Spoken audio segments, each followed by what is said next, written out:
नमस्कार, मैं हूं शरद द्विवेदी और हमारा आज का मुद्दा है दिग्गी का कांवड़ राग। भड़क गई सियासी आग।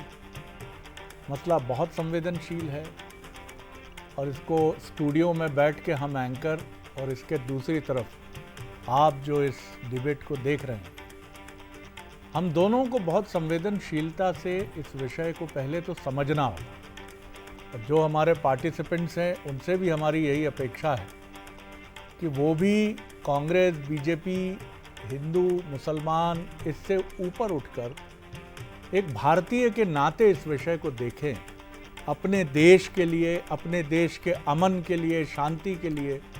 तो मुझे लगता है कि हम एक सही तरीके से इस विषय पर बहस कर पाएंगे, क्योंकि हर बार अपना नुक्ताए नज़र, अपनी चिंतन धारा को थोपने की कोशिश करना बहुत चुनौती पैदा करता है देश के सामने। तो पहले देखिए हमारी ये रिपोर्ट और रिपोर्ट के बाद फिर डिबेट की तरफ चलें।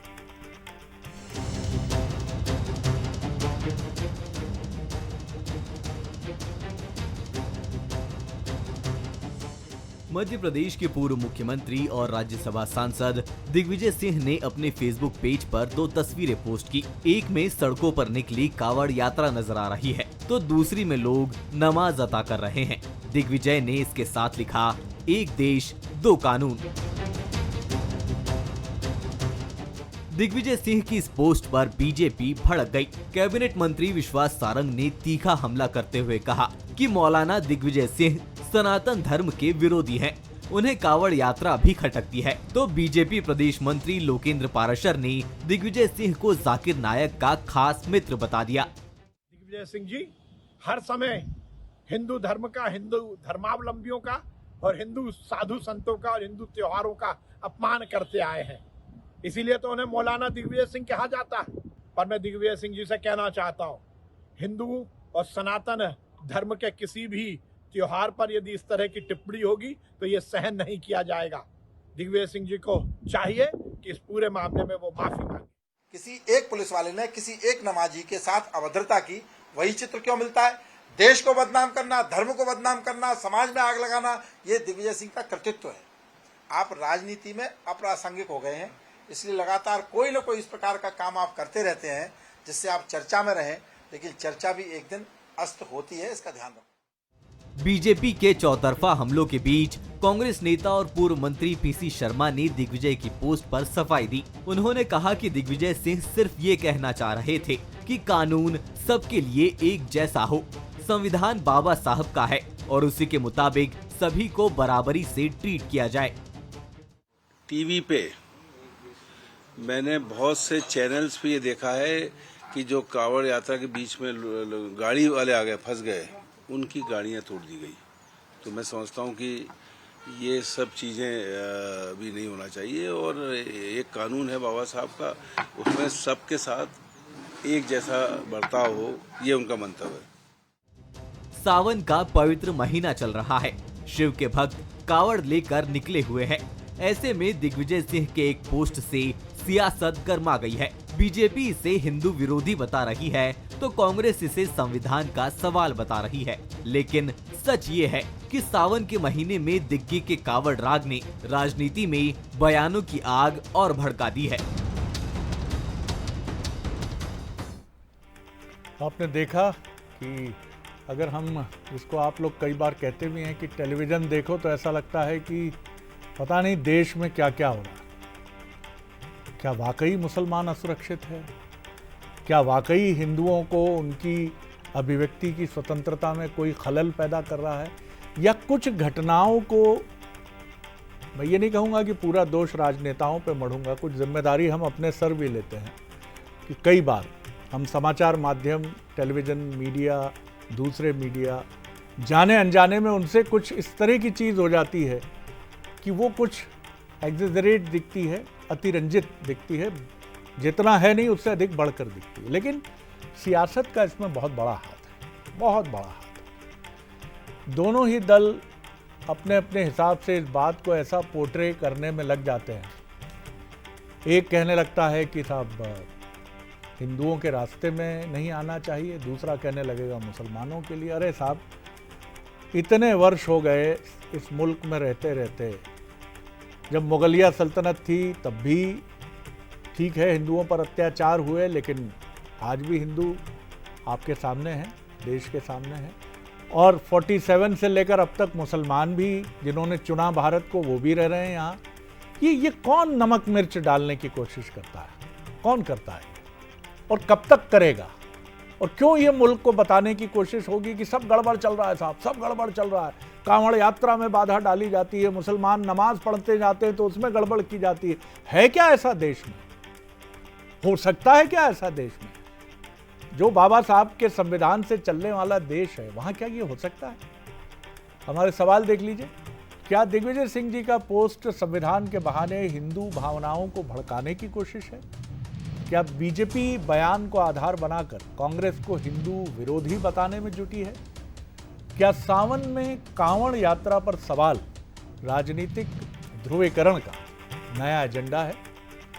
ये हमारे सवाल हैं, इन्हीं के इर्द गिर्द कोशिश रहेगी। जो मेहमान हमारे साथ हैं, मिलिए। दिनेश गुप्ता जी हैं, मध्य प्रदेश के वरिष्ठतम पत्रकारों में से एक, उनका स्वागत है।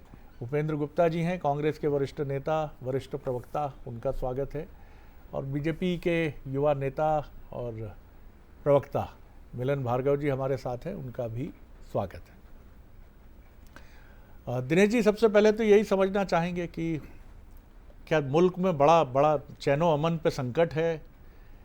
हिंदुओं के रास्ते में बाधाएं हैं, मुसलमानों के रास्ते में बाधाएं हैं, या ये मीडिया ही दिखा रहा है, या ये राजनेताओं की बहस है?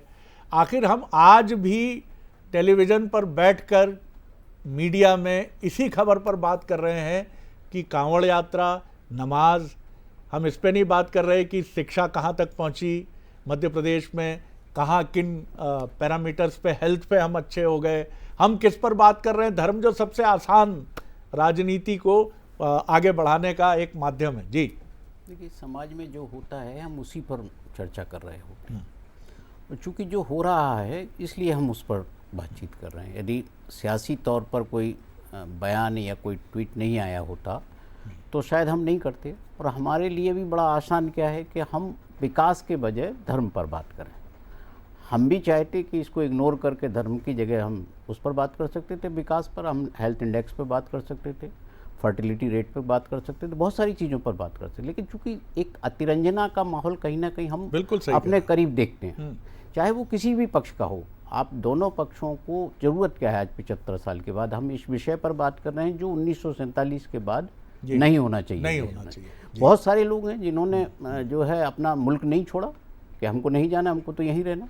दोनों तरफ हैं, कोई ऐसा नहीं है कि पाकिस्तान में वहाँ कोई हिंदू नहीं रुके, वहाँ भी हिंदू रुके। लेकिन आज ज़रूरत ये है कि हमें संवेदनशील होना चाहिए, और इन सारी चीज़ों से हमको थोड़ा सा बच के रहने की ज़रूरत है। क्योंकि हमें कैसे सद्भावना पैदा हो।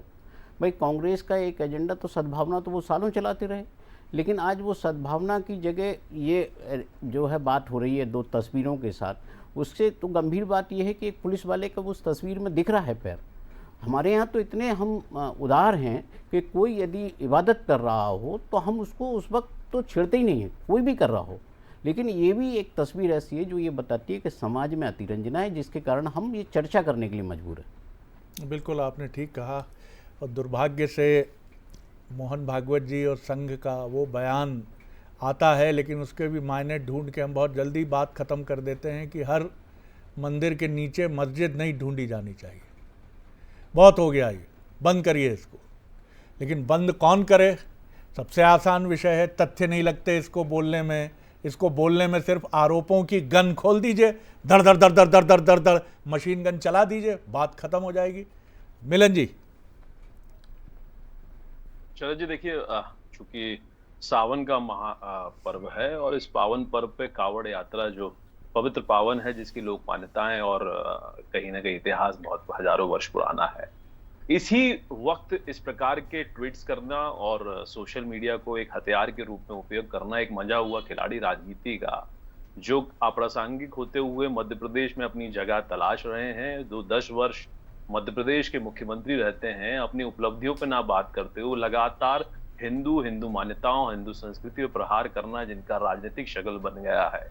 वो लगातार प्रयास कर रहे हैं। इससे पहले देखिए मध्य प्रदेश में दोनों क्षेत्रों में आप साफ झलक रहा है कि कावड़ का जिस प्रकार से स्वागत समाज और हिंदू समाज करता है, क्या उस कांग्रेस को उससे आपत्ति है? और वहीं नमाज जो सड़कों पर पढ़ने को लेकर जायज बताना, जबकि इस्लामिक कंट्रीज में मान्यता नहीं है कि सड़कों पर नमाज पढ़ी जाए, चाहे वो सऊदी अरब हो या इंडोनेशिया हो या पाकिस्तान, वहां तक बैन है। तो क्या कांग्रेस पार्टी चाहती है कि सड़कों पर ही नमाज हो, जबकि ऐसा नहीं होना चाहिए, क्योंकि उससे किस प्रकार के प्रयास होते हो, ना ही इसकी कोई लोक मान्यता है और ना इतिहास है। लेकिन लगातार कुछ वर्षों से प्रयास किया जा रहा है, शक्ति प्रदर्शन कर कर किनको डराया किनको धमकाया जा रहा है सब जानते हैं, और इसको कौन हवा देता है। और आज जब पवन पावन पर्व पर कांग्रेस पार्टी को यह स्पष्ट करना चाहिए, क्या कावड़ यात्रा बंद कर दी जाए, या कावड़ यात्रा का जो हिंदू समाज स्वागत सत्कार अभिनंदन करता है, इनसे चिढ़ क्यों हो रही है? आप मत करिए ना स्वागत, आप उनको हुड़दंगी बता रहे हैं, आप उत्पादी बताना चाह रहे हैं, आप उन मान्यताओं के खिलाफ। ये झलक रहा है कि लगातार हिंदुओं पर प्रहार हो रहा है। ये पहले नहीं, पहली दफा नहीं हो रहा है।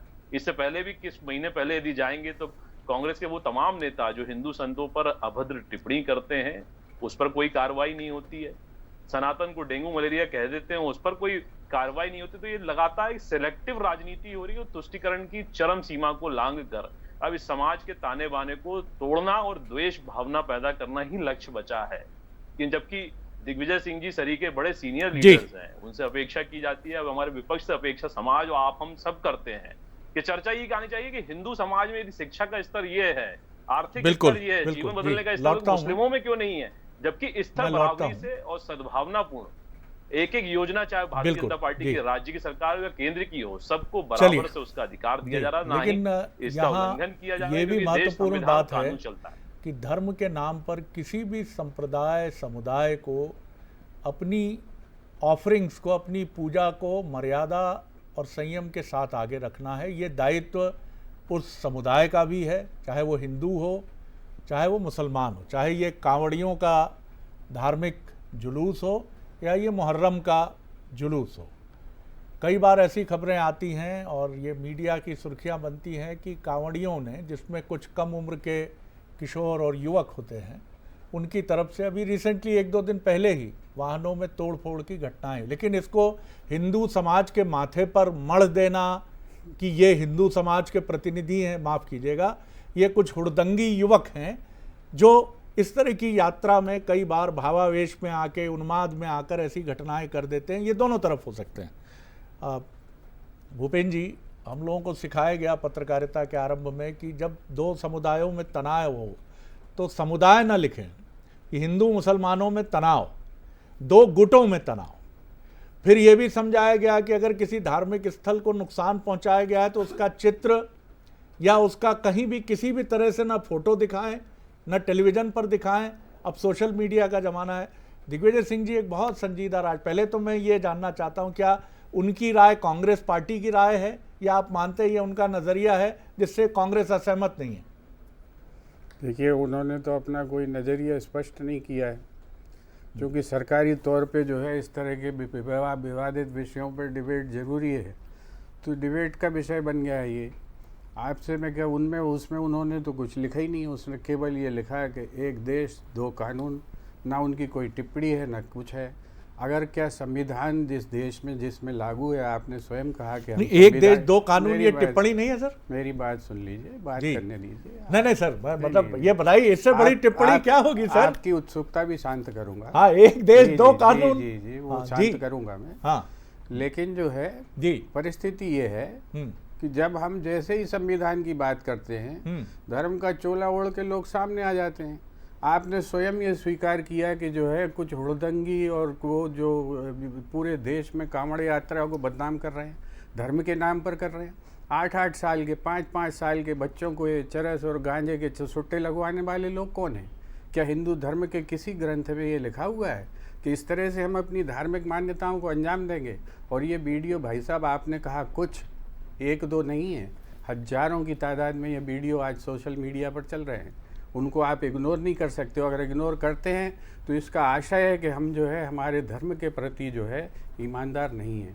हमारा धर्म एक महानतम धर्म है।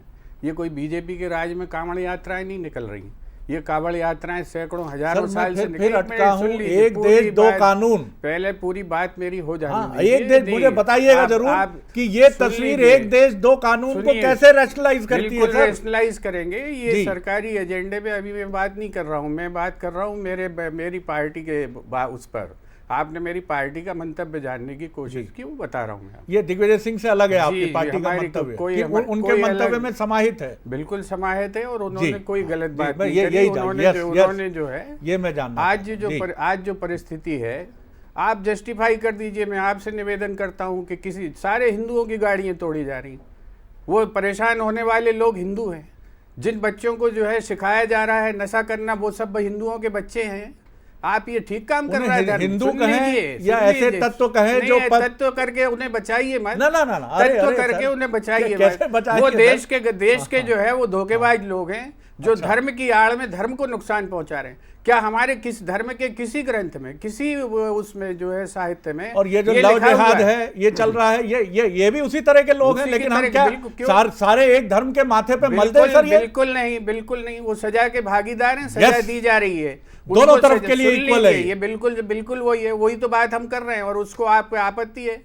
आज कोई मध्य प्रदेश, आपत्ति सुन नहीं है। लीजिए, आज मैं भो- तो सच आज ढूंढने की आज कोशिश कर आज रहा हूं। आज भोपाल में जो है बरसों से जो लव जिहाद का कार्यक्रम चल रहा था, किसकी सरकार में चल रहा था?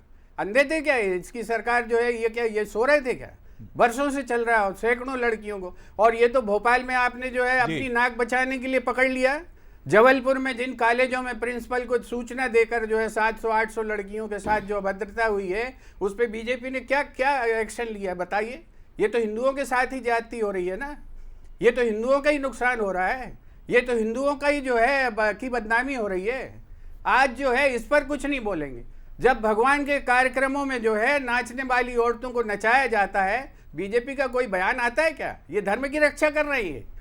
केवल जो है कांग्रेस का नाम लेके धर्म की फुहारें छोड़ने से ये देश का, समाज का हित फुहारें होने वाला दोनों नहीं है। तरफ से हैं, हम जो माफ है कीजिएगा। हम जो है इनसे फुहारें कमतर आपकी हिंदू तरफ नहीं से हैं। भी हैं, हम इनसे फुहारें कमतर हिंदू नहीं है। दूसरी और तरफ हम से जो भी है हैं। हम जो है आप सच्चे धर्म सच्चे के साथ हिंदू खड़े हैं, आप सच्चे हम हिंदू सच्चे हैं। धर्म के साथ उधर से खड़े कहा हैं। जाता है हम सच्चे सनातनी हैं, सत्य इसी के बीच में लटक जाता है। आप सच्चे हिंदू हैं, वो सच्चे सनातनी। बोलिए मिलन जी, क्या कहेंगे आप? जी, अब तो देखिए हिंदू बड़ा ही बोलना दुर्भाग्य इनने बंद शरद कर जी दिया। अब कि तो कावड़ियों सनातनी को बोलने नशेड़ी और लगी है। गंजेड़ी बताना कांग्रेस का धर्म बन गया है। ये दुर्भाग्यपूर्ण और आपत्तिजनक है। बताइए, कावड़ियों उन को घटनाओं को नशेड़ी बता दिया जस्टिफाई भूपेंद्र करिए जी ने। आप। दूसरा उन सुनिए, घटनाओं को सुनिए, जस्टिफाई आपके करिए। धैर्य सैकड़ों सुन लीजिए, सैकड़ों उन्होंने सुना गाड़ियां आपको, तोड़ी गई। धैर्य से सुना। सैकड़ों गाड़ियां तोड़ी भूपेंद्र जी, गई। उन्होंने और धैर्य justify से सुना करिए आप। आपको। जस्टिफाई आप करिए। बहुत संजीदा व्यक्ति हैं, मुझे विवश ना करें। जी बोलिए भूपेंद्र। आप शरद जी, बड़ा ही दुर्भाग्यपूर्ण है। आपने बड़ा ही गंभीर मसला उठाया कि लव जिहाद और जिस प्रकार से धर्मांतरण का खेल जो चलता है उसमें कांग्रेस की भूमिका बेहद संदिग्ध है, क्योंकि इनके जनप्रतिनिधि पैसा देते हुए पकड़ा गए। मतलब आप कादरी पर कार्रवाई नहीं करेंगे और हम कावड़ियों लेकिन मिलन जी, आप एक युवा नेता है। मिलन जी, सरकार को करनी है। मिलन जी, दोनों से मेरा आग्रह है। आपसे इससे बड़ी बेईमानी क्या दोनों हो तरफ सकती से है? मेरा जिन्हें आग्रह है। कार्रवाई करना वो कह रहे हैं कार्रवाई करें दोनों कांग्रेस। तरफ मेरा आग्रह है। आपकी सरकार सोने के लिए, सिर्फ जो है मूंगफली छीलने के लिए आपकी सरकार, आपको कार्रवाई करनी है। हमें नहीं करनी कार्रवाई। इसी में कहानी साहब उलझ जाती है। आपकी सरकार आवाजें ऊंची हो जाती है डिबेट की, आवाजें मेरी भी ऊंची हो सकती है। क्या आपको? मैं भी चिल्ला सकता हूं, बोलिए आप। लेकिन मैं चुप रहूंगा क्योंकि मैं जानता हूं कि यहां आवाज मेरी भी ऊंची हो सकती है, मैं भी चिल्ला सकता हूं। लेकिन गजब है साहब, मुस्कुरा के बात करने का चलन ही खत्म हो गया, संजीदगी से बात करने का तरीका ही खत्म हो गया। बोलिए मिलन जी। शरद जी, बड़ा ही गंभीर मसला आपने उठाया और इस पे इंगित भी किया। देखिए, लव जिहाद और जिस तरह के कानून बनाए सरकार ने, उसको कैसे कर्नाटक में शिथिल किया गया और बड़े आराम से कहा गया आराम से करिए। और मध्य प्रदेश में क्यों कादरी पर कार्रवाई कांग्रेस पार्टी की थी, जबकि सबूत आए, प्रमाणित हुआ हो रहा था, पैसा देके लव जिहाद कराया जा रहा था। आपकी नाक के नीचे नहीं करें तो जीतू पटवारी जी क्या साठगांठ जवाब नहीं है आपके पास। कांग्रेस की क्या साठगांठ? मेरी आवाज डाउन है। महाकाल की यात्रा निकलती है उसमें थूकते हैं जो लोग। अरे भैया, यहाँ नहीं होता है भूपेंद्र जी, यहाँ आपका आवाज पूरा ऊंचा है। पीसीआर जी, तो बताइए भैया को आवाज चल रहा है कि नहीं चल रहा है?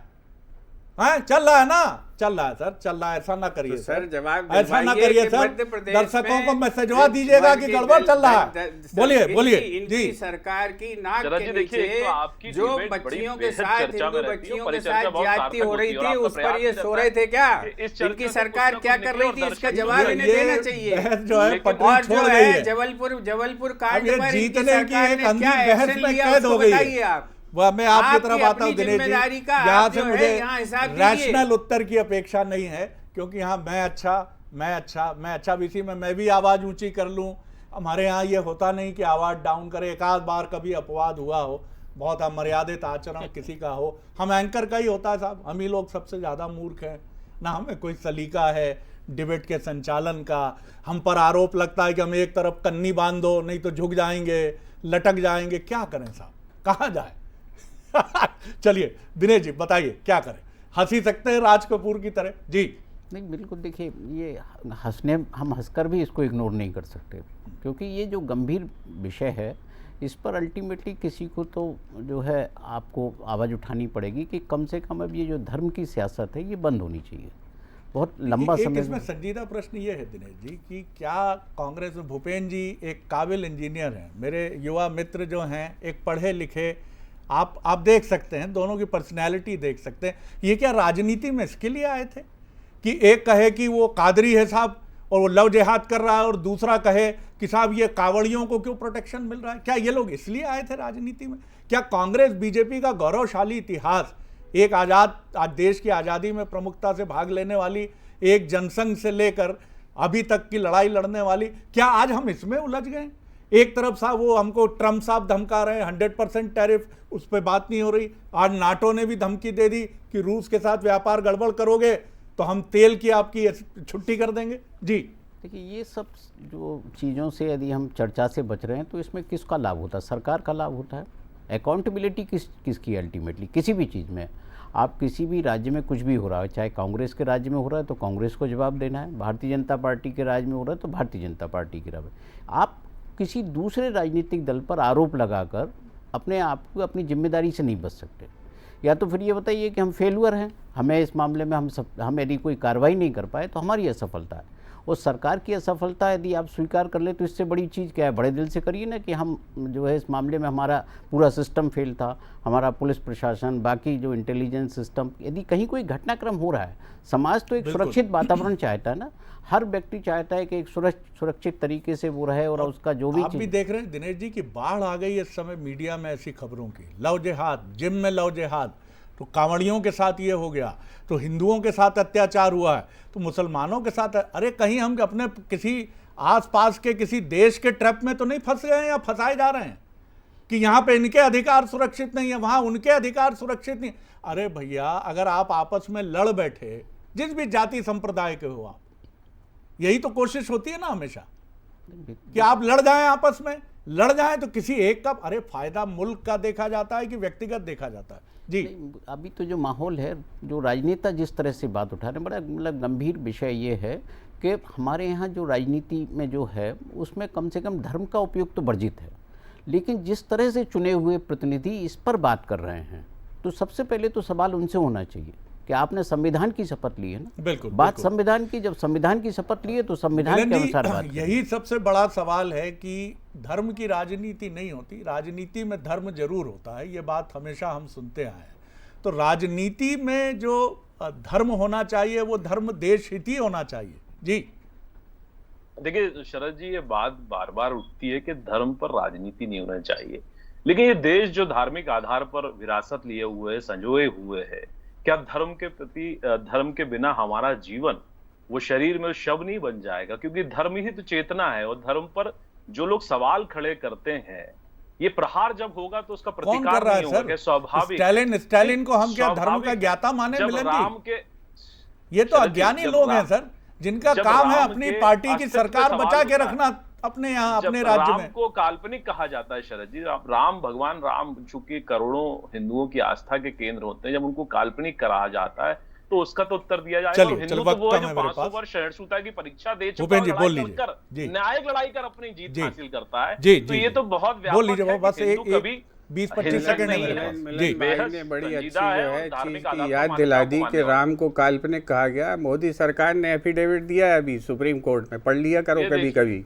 पढ़ लेना उसको। भूपेंद्र जी कहा और था आपने झूठ सुन लाते हैं। लीजिए, सुन राजनीति लीजिए, के आपकी स्तर में सरकार दिग्विजय ने सिंह कोई पार्लियामेंट बात में ये देना चाह रहे जवाब हैं क्या? दिया और सबसे पहले कहाँ अटल जी ले ने जा ये रहे कहा हैं था। और जिस आदमी ने सोनिया गांधी एफिडेविट के जमा इशारे पे किया था लगातार वो इसको आपकी प्रहार सरकार में करें। जो है मंत्री है राम आर के मंदिर सिंह, आपके आपने पूरी जिसने ये ताकत लगा दी, किया है। राम आप मंदिर लोग ना बने, इतनी राम मंदिर बेईमानी बन से गया भर तो गए आप हैं तकलीफ हो आजकल रही है। कि अरे आप कहाँ अपनी से लाते कारगुजारियां हैं कांग्रेस पे थोपने की आप कोशिश करते हिंदू हैं। संतों को गाली ये दें, अभी दिया है संत ताजा सत्य हो ताजा गए। आपकी सरकार आप का मोदी एफिडेविट कहें, है कोर्ट आप में हिंदुओं को कि जो कांवड़ियों है से नशेड़ी पौराणिक करें, नशेड़ी करें। कैरेक्टर चलिए। है भगवान राम, और बहुत आप जो है धन्यवाद, आप बहुत शुक्रिया। आप इसको बहुत स्वीकार भी नहीं कर धन्यवाद पाते। आप मिलन अपना जी, स्टैंड बहुत धन्यवाद भूपेन जी, बहुत धन्यवाद दिनेश गुप्ता जी। मुझे नहीं मालूम कि मैं नेविगेट करता हुआ इस बहस को कहाँ तक ला पाया।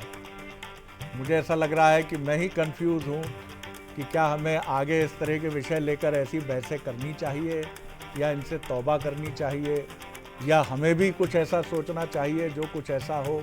लेकिन क्या है ये सब कुछ, ये मैं इस पर कोई टिप्पणी करने का अधिकारी नहीं हूँ। आप अगर कुछ सोच सकें तो कुछ व्हाट्सएप करके हमको बताइएगा कि शरद जी ऐसा है और इस दिशा में आपको भी चलना चाहिए और देश की राजनीति को भी चलना चाहिए। एक बार आप तीनों मेहमानों का फिर धन्यवाद। नमस्कार।